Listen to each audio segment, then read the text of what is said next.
તો જય ભોળાનાથ.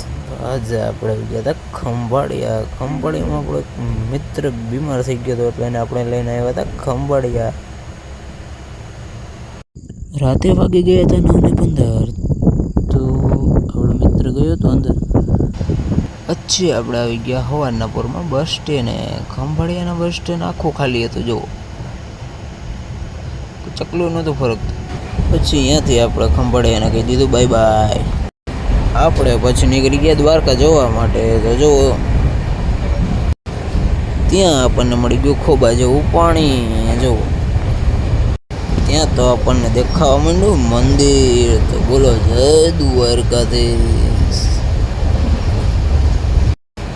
દ્વારકા આવીને આપણે પી લીધો શેરડીનો રસ. શેરડીનો રસ પીતા પીતા તો ઓલો ભાઈ કે મારે પીવી, તો મને પીવરાય.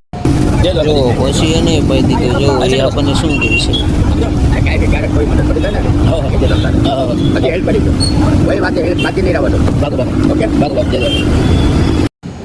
પછી આપણે આવી ગયા દ્વારકાઓની ગલીઓમાં. પછી આપણને ધજા દેખાઈ ગઈ. તો જય દ્વારકાધીશ.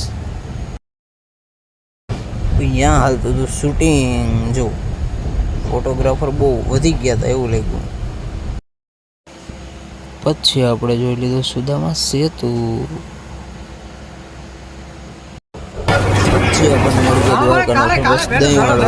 જો very nice button my like 5 kilo મોકલાવ માર કલેજા કાળે કાળે ભેનો ધોળો ધોળો થઈ દ્વારકા આવો તો જય દ્વારકાધીશ. જય દ્વારકા કાળજાના કટકા. વિડીયો પસંદ આવ્યો તો લાઈક શેર અને સબસ્ક્રાઈબ કરતા આવજો. તો મળીએ આપણે બીજા બ્લોગમાં. તો જય દ્વારકાધીશ.